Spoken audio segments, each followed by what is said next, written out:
তো সেজন্য ডিফেক্টো আমাদের প্রধানমন্ত্রী হচ্ছে সালাউদ্দিন আহমেদ, আর আমাদের হচ্ছে নমিনাল প্রধানমন্ত্রী আমাদের তারেক রহমান, ফাংশনাল প্রধানমন্ত্রী সালাউদ্দিন আহমেদ, ওনাদের সবাইকে, না এটা তো আমি বলি না, মানুষ বলে আর কি, তো আমি শুনেছি আর কি মানুষ বলতে, এরকমই তো বলে মনে হয় না, আমি ওই আসার সময় শুনলাম মানুষ বলছে আর কি। আমরা বলতে চাই না এইভাবে, আসলে এটা বলা উচিত না। মানুষ বলে যে নমিনাল প্রধানমন্ত্রী তারেক রহমান আর ফাংশনাল প্রধানমন্ত্রী হচ্ছে সালাউদ্দিন আহমেদ, এগুলা আসলে শুনতে বাজে শোনা, এগুলো আমরা বলা উচিত না আমাদের জায়গা থেকে, এগুলা আপনারাও বলবেন না, যারা বলেছেন ওই সময় তারা বলবেন না এইসব জিনিস। না আসলে এগুলো তো বলা উচিত না, একটা নির্বাচিত প্রধানমন্ত্রী উনাকে বলছেন নমিনাল আর আরেকজনকে বলছেন ফাংশনাল, তো এটা আমাদের জন্য একই পার্লামেন্টে বসি, তো এটা আমাদের জন্য একটু খুব খারাপ লাগে। তো যাই হোক, আমরা চাই রাষ্ট্র নেশন কিছু আমাদের থেকে পাক, আর প্রতারিত না হোক।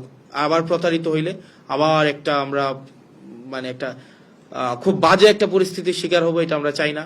এখন সমস্যা হয়েছে, আমরা ক্ষমতায় থাকলে, ক্ষমতায় আসলে আমরা যেই কালাকানুন বিএনপির 31 দফার মধ্যে আছে কি সংস্কার পরিষদ গঠন করা হবে। গতকাল বলা হইতেছে যে সংবিধান সংশোধন হয়, সংবিধান রহিত হয়, বাতিল হয়, কিন্তু সংবিধান সংস্কার হয় না। সংবিধান তখনই সংস্কার হয় যখন বিরোধী দলে থাকা যায়, অথবা যখন হচ্ছে রাস্তার মধ্যে নামা যায় না, যখন হচ্ছে বিদেশে পালাই থাকতে হয়, তখন অবশ্যই সংবিধান সংস্কার করা যায়।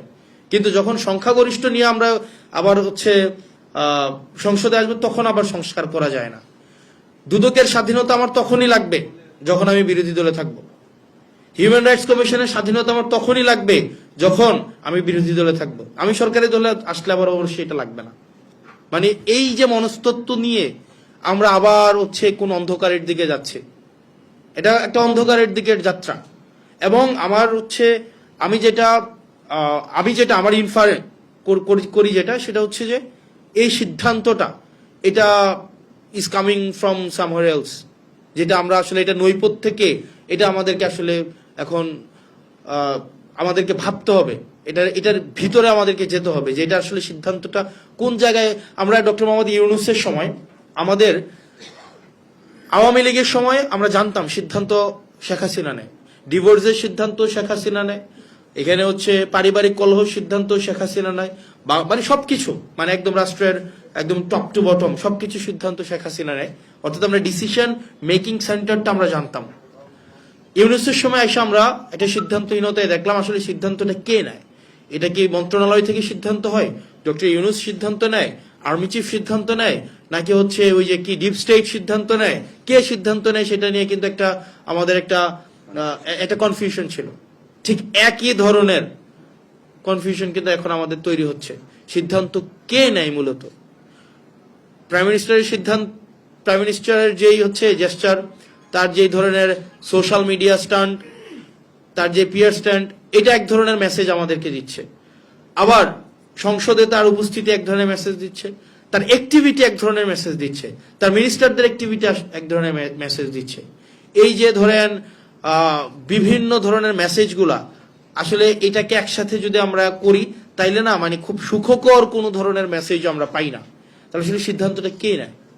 তো দিন শেষে রাষ্ট্রের যে বেসিক বিষয়গুলো, আপনি বিএনপি হইতে পারেন, আপনি জামাত হইতে পারেন, আম হইতে পারেন, আপনি ডান হইতে পারেন, বাম হইতে পারেন, আপনি যা ইচ্ছা তা হইতে পারেন, কিন্তু রাষ্ট্রের যেই স্ট্রাকচারাল রিফরমেশন গুলা, যেগুলো আমাদের সবার প্রয়োজন, স্ট্রাকচারাল, আপনি যেই মতাদর্শী হন না কেন, কিন্তু স্ট্রাকচারাল যে রিফরমেশন গুলো আমাদের প্রয়োজন ছিল, আজকে এই সবগুলা থেকে বিএনপি সরে চলে আসছে।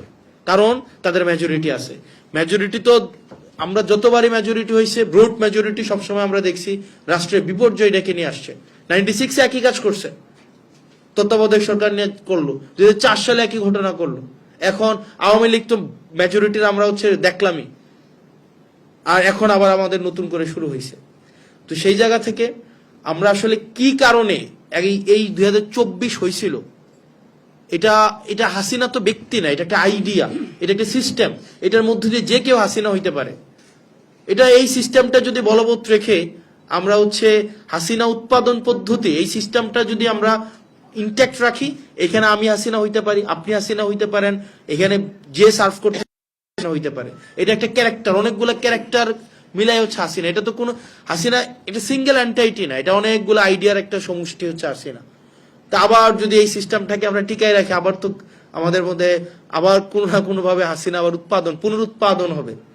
তো সেই জায়গা থেকে আমাদের এই বেসিক জায়গাগুলোতে আপনি বিএনপি করেন ফাইন, আমার কোন ইস্যু না, আপনি জামাত করেন ইস্যু না, আপনি এনসিপি করেন ইস্যু না, আপনি ডান করেন আমার কোন ইস্যু না, যতক্ষণ না পর্যন্ত আপনার মত আরেকজনকে চাপাই দিচ্ছেন, আরেকজনের উপর বল প্রয়োগ করছেন। তো সেই জায়গা থেকে আমাদের এই স্ট্রাকচারাল জায়গাতে আমাদের হচ্ছে এক হইতে হবে এবং এটাকে আমাদের বাস্তবায়ন করতেই হবে। আর ক্ষমতাসীন দল যদি এই মেজরিটির বড়াই দিয়ে আবার পিছনে হাঁটে, তাহলে জাতি আবার পিছাই যাবে। আবার এই 24 আবার হচ্ছে এটাকে পুনর্মঞ্চায়ন করতে হবে। এটা কোনো না কোনো জায়গায় এটার আবার প্রস্তুতি চলছে, আবার হবে কোনো না কোনো সময়। এটা হয়তো ওই 2017 বছর হচ্ছে আওয়ামী লীগ ছিল, এটা হয়তো 34 বছর হবে, না হয় 68 বছর পর হবে, বাট এটা হবে। এই যে স্ট্রাকচারাল চেঞ্জটা যেটা আটকাই দিচ্ছে, এটা বাস্তবায়ন হবেই হবে। এটা ভাবার কোনো উপায় নাই যে মেজরিটি দিয়ে এটাকে আমরা আটকাই দিব, এটার কোনো উপায়ই নাই।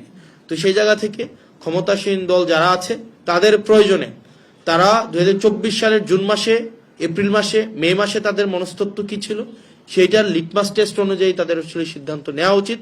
নচেত আমাদের দেশটা আবার পিছিয়ে যাবে এবং আমরা দিন শেষে হচ্ছে ক্ষমতার ভাগিদার হয়েছে, আমরা সুবিধাভোগী হয়েছি। দিন শেষে সাধারণ মানুষ এখান থেকে আসলে কোনো উপকার পায়নি। এটা এই নির্বাচন এই হচ্ছে আমরা ফেসিলিটেড হয়েছে, কিন্তু যারা রিয়েল হিরো এই এই এই এই পুরা স্ট্রাগলের, তারা কিন্তু দিন শেষে কিছুই পায় নাই। তারা একটা রাষ্ট্র চাইছিল যে রাষ্ট্রটা হচ্ছে কি আর কাউকে বাসা থেকে তুলে নিয়ে হচ্ছে নাই করে দেওয়া হবে না। চিন্তা করেন একটা ফ্যামিলি, উনি জানে না ওনার হাজবেন্ডের জন্য উনি কি মৃত্যুবার্ষিকী পালন করবে নাকি উনি আবার ফেরার অপেক্ষা করবে। মানে এর থেকে বাজে ফিলিং আর কিছু হইতে পারে? মানে উনি কি কিসের জন্য দোয়া করবে? ওনার হাজবেন্ড, এটা গুম হওয়া একটা ফ্যামিলি, ওনার হাজবেন্ড নিয়ে গেছে, উনি কি মৃত্যুবার্ষিকীর জন্য উনি কি ওই যেদিন নিয়ে গেছে ওই দিন কি উনি মৃত্যুবার্ষিকী পালন করবে, না উনি ওনার হাজবেন্ডের ফেরার অপেক্ষা করবে? মানে উনি জানেন না। মানে এর থেকে মানে বাজে ফিলিংস আর পৃথিবীতে কিছুই হইতে পারে না। প্রত্যেকটা অপরিচিত মানুষকে যখনই বাসায় হচ্ছে একটা টোকা আসে, কলিং বেল বাজে, সে মনে করে যে তার স্বজন ফিরে আসছে। মানে এই স্মৃতি নিয়ে একটা মানুষ যে এখানে সবচেয়ে মানে আমাদের মানে অবাক হই, যারা সাফারার ছিল তারাই এখন হচ্ছে এখন এক ধরনের এই এই সংস্কার কার্যক্রম, স্ট্রাকচারাল সংস্কার কার্যক্রমকে হচ্ছে এটা বার হিসাবে তারা আবার হচ্ছে এখন ভূমিকা রাখছে। সালাউদ্দিন সাহেব এটার হচ্ছে উনি নিজে হচ্ছে সাফার করছেন, তারপর হচ্ছে হুম্মাম ভাই সাফার করছেন, আরমান ভাই সাফার করছেন, এখানে ইলিয়াস আলীর হচ্ছে ওয়াইফ বর্তমান হচ্ছে অনারেবল এমপি, উনি সাফার করেছেন, সাফার করছেন। উনারাই এখন আবার এটার এগেনস্টে যাচ্ছেন। মানে এটা খুবই ডিসগ্রেসফুল আমাদের জন্য, জাতি হিসাবে ডিসগ্রেসফুল, আমরা জেনারেশন হিসাবে এটা আমাদের জন্য ডিসগ্রেসফুল। আমি এমপি হয়েছে কি লাভ হয়েছে বলেন? এই যে এই জুলাইকে কাজে লাগাই তো আমরা এমপি হয়েছি, কেউ মন্ত্রী হয়েছে, কেউ হচ্ছে লন্ডন থেকে আসা হচ্ছে আপনার প্রাইম মিনিস্টার হয়েছে। আমাদের তো এটা থাকার, আমরা তো এটা পাইতাম। মানে আমরা যে সুবিধাটা পাইতেছি, আজকে আমি এখানে এসে কথা বলতেছি, এখানে এটা তো কিন্তু দিন শেষে আমজনতা কি পাইলো বলেন? আমরা তাদেরকে কি দিলাম? আমরা সবাই চেয়ার পাইলাম, আমরা সবাই রিকগনিশন পাইলাম, আমরা সবাই হচ্ছে এখানে একটা আমাদের ক্লাস এসকেলেশন হইলো। আমি একটা ক্লাসের ছিলাম, এখন আমি একটা অন্য ক্লাসে আসছি, কিন্তু নেশন কি পাইছে আমাদের থেকে? Nothing, zero. আমরা প্রতারণা করেছি তাদের সাথে, পুরো জাতির সাথে আমরা প্রতারণা করেছি। আমাদের নিজেদের দলীয় প্রত্যেকটা দলের হচ্ছে তাদের নিজেদের আখের গুছাইছে, তাদের হচ্ছে নিজেদের এখানে পার্সোনাল হচ্ছে এখানে হচ্ছে বেনিফিটেড হয়েছে। তো সেই জন্য ডিফেক্টিভ আমাদের প্রধানমন্ত্রী হচ্ছে সালাউদ্দিন আহমেদ, আর আমাদের হচ্ছে নমিনাল প্রধানমন্ত্রী আমাদের তারেক রহমান, ফাংশনাল প্রধানমন্ত্রী সালাউদ্দিন আহমেদ, ওনাদের সবাইকে, না এটা তো আমি বলি না, মানুষ বলে আর কি, তো আমি শুনেছি আর কি মানুষ বলতে, এরকমই তো বলে মনে হয় না। আমি ওই আসার সময় শুনলাম মানুষ বলছে আর কি। আমরা বলতে চাই না এইভাবে, আসলে এটা বলা উচিত না। মানুষ বলে যে নমিনাল প্রধানমন্ত্রী তারেক রহমান আর ফাংশনাল প্রধানমন্ত্রী হচ্ছে সালাউদ্দিন আহমেদ, এগুলা আসলে শুনতে বাজে শোনা, এগুলো আমরা বলা উচিত না আমাদের জায়গা থেকে। এগুলা আপনারা বলবেন না, যারা বলেছেন ওই সময় তারা বলবেন না এইসব জিনিস। না, আসলে এগুলো তো বলা উচিত না। একটা নির্বাচিত প্রধানমন্ত্রী, উনাকে বলছেন নমিনাল আর আরেকজনকে বলছেন ফাংশনাল। তো এটা আমাদের জন্য, একই পার্লামেন্টে বসি তো, এটা আমাদের জন্য একটু একটু খুব খারাপ লাগে। তো যাই হোক, আমরা চাই রাষ্ট্র, নেশন কিছু আমাদের থেকে পাক, আর প্রতারিত না হোক। আবার প্রতারিত হইলে আবার একটা আমরা মানে একটা খুব বাজে একটা পরিস্থিতির শিকার হবো, এটা আমরা চাই না। মানুষ আশাহত হবে। ধন্যবাদ সবাইকে।